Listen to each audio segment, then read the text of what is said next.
Uli, aku bukan orang baik atau laki-laki yang taat akan Tuhan, tapi kalau aku sudah berjanji, jangankan di hadapan Tuhan, pada sesama manusia pun aku tidak berani mengingkari, kata Arya. Pancaran matanya mengatakan kejujuran ucapannya juga terdengar sungguh-sungguh. Bang, pancingannya gerak. Sepertinya kita dapat ikan, ucap Uli. Beberapa detik lalu tiba-tiba saja tatapannya beralih ke sungai menatap umpan pancing yang dilemparkan Arya saat Uli beranjak membeli makanan. Kehusukan yang baru saja terbangun untuk mengungkapkan unek-unek terpaksa harus berhenti tanpa konfirmasi terlebih dulu karena fokus teralihkan umpan yang disambut kerendahan hati oleh ikan.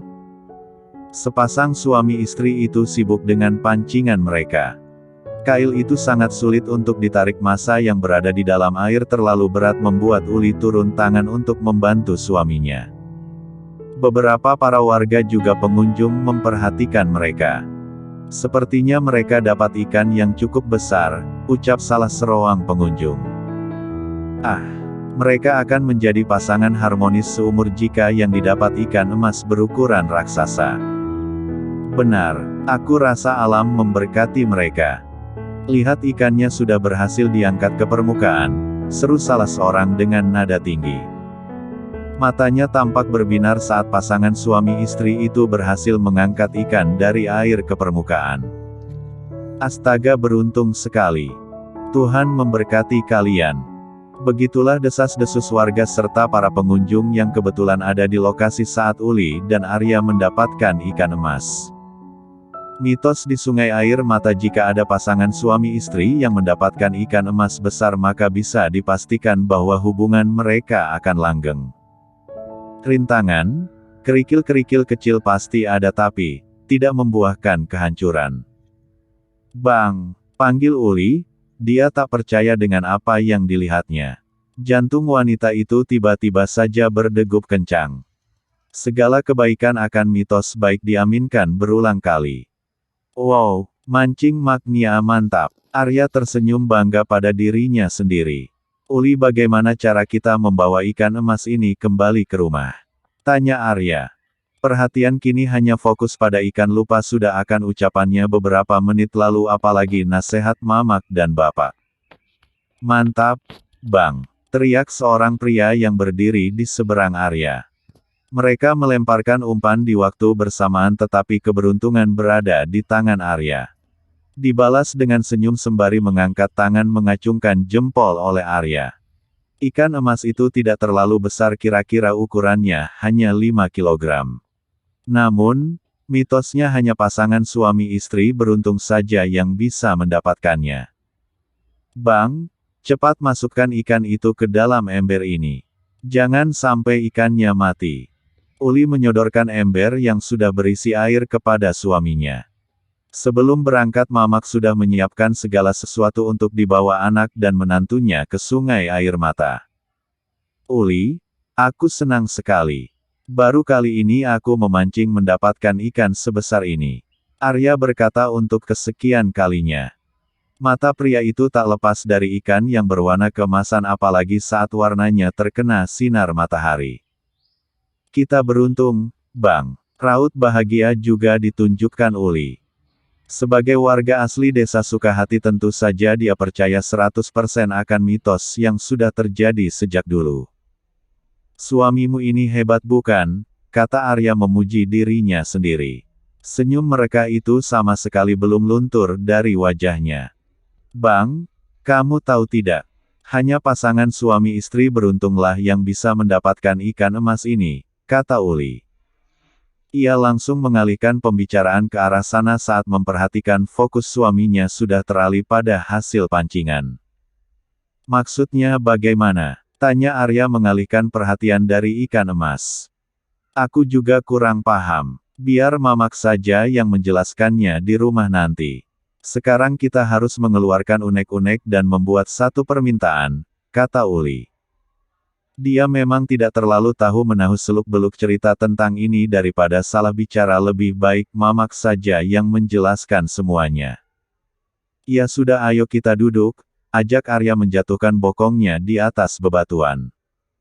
Bang, panggil Uli, Wanita itu sudah berinisiatif sejak dari rumah untuk mengeluarkan pendapat lebih dulu. Iya. Bisakah kita memulai pernikahan ini? Uli memberanikan dirinya untuk bertanya. Bagaimanapun caranya wanita dengan setelan hoodie merah hati itu tidak menginginkan perpisahan. Baginya pernikahan adalah janji sehidup semati yang hanya diucapkan satu kali di hadapan Tuhan. Aku belum memikirkan hubungan kita sejauh itu. Ada satu hal yang perlu kamu tahu bahwa aku juga tidak menginginkan perpisahan tapi, aku juga tidak bisa memulai semua ini dengan cepat apalagi kita berawal dari kesalahpahaman, jelas Arya. Jujur di hatinya yang paling dalam pria itu sama sekali belum bisa menerima kenyataan ini tapi, Tuhan telah menjadi saksi sumpahnya. Aku tahu. Apa yang dilakukan Bang Luhut 2 hari lalu tepatnya saat pernikahan kita. Itu tidaklah benar. Sekarang aku hanya berharap pada keputusanmu, ucap Uli. Ada rasa gelisah yang teramat dalam di hatinya. Satu sisi dia tidak ingin mengakhiri pernikahan ini di sisi lain dia tidak bisa memaksa Arya untuk terus berada di sini. Karena Arya hanyalah korban kesalahpahaman penduduk kampung. Menurutku, pernikahan bukan hanya status.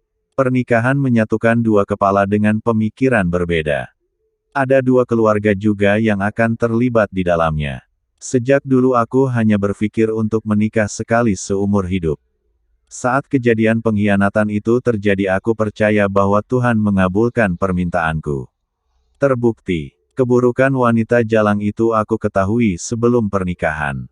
Jika setelah pernikahan maka sudah bisa dipastikan hari ini statusku adalah duda. Sekarang aku malah terjebak. Tidak, lebih tepatnya tidak sengaja terjebak.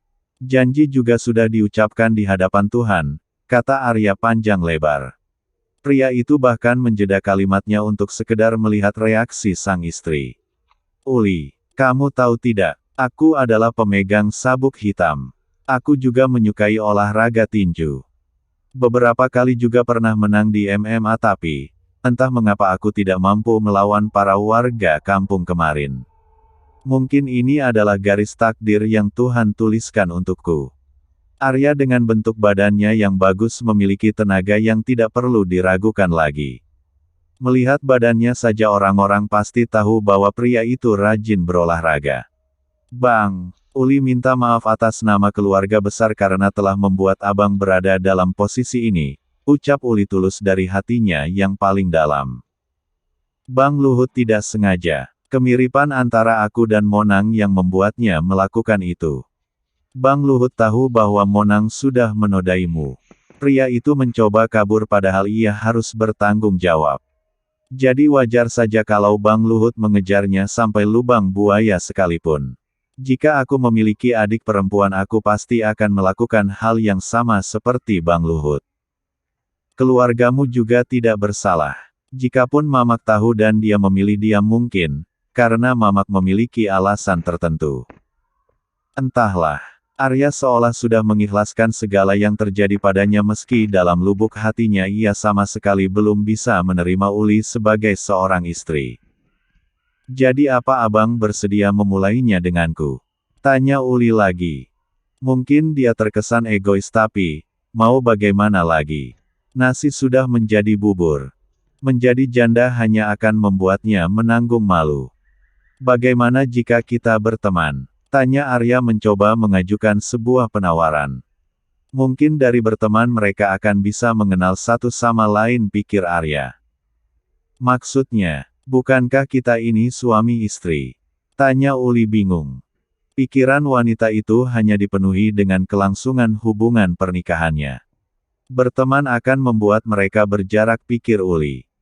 Kita coba mulai dari pertemanan. Kita belajar saling mengenal satu sama lain saja dulu.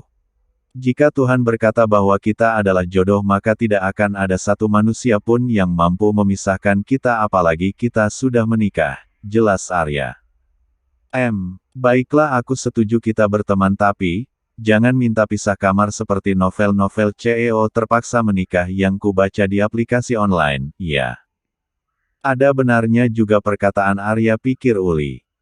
Haha kamu ada-ada saja, Apa yang akan kita katakan pada abang dan bapakmu jika pisah kamar?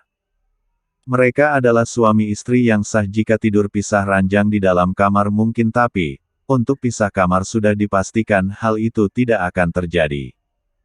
Bisa-bisa Arya kehilangan kepalanya. Bang, panggil Uli tanpa menghiraukan perkataan Arya. Apa? Jawab Arya. Bagaimana kalau kita bikin tantangan 60 Days I Love You?